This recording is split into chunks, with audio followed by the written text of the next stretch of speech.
Guys, yani tukiwa tunasema muziki wa bongo flava au muziki wa mapiano kwenye Tanzania, wa kwanza tunamzungumzia nani? Diamond Platnumz. Huo ni ukweli ambao unajulikana. Mondi huyu jamaa anajua anachofanya, kila siku nawaambia. Unaona hii nyimbo ya Sasamba, kwanza alikaa akaangalia amshirikishe nani, akamshirikisha huyu jamaa wa South Africa.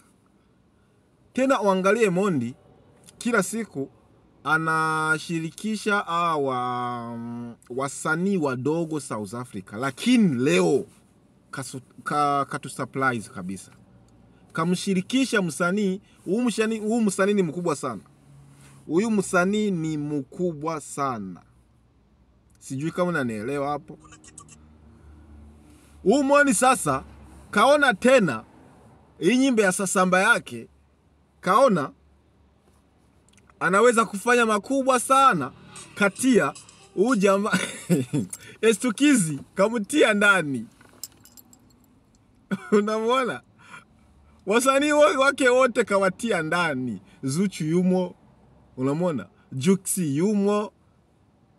Yani sijui hii nyimbo kama mmeangalia vizuri. Hii nyimbo angalia vizuri hii nyimbo. Juksi yuko ndani. Zuchu yuko ndani. Divoice ndani. Unaona? Sasa unajifikiri idea za wao watu wote wakiwa wamekaa chini ili wafanye video. Unajifikiri hii video itakuwaje sasa? Angalia nyimbo ya Sasamba. Ni video kali sana. Kali, video inaonyesha mambo ya hela kweli, unaona jamaa na hela.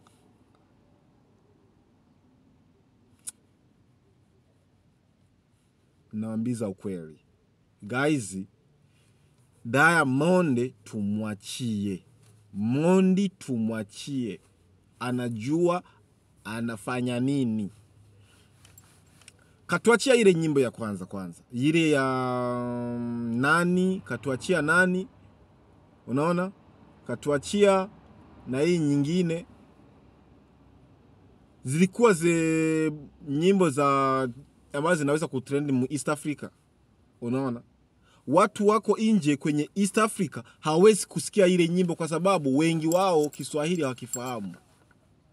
Unasikia? Na wakati tukienda kuangalia Diamond Platnumz, wafani wake wengi wako nje ya nchi. Marekani huko ana wafani wengi sana. So kaona sasa inabidi na wao awaburudishe. Sijui kama mnanielewa hapo. Kati ya hii nyimbo ya Sasamba, huyu jamaa anakuja kwa ukali.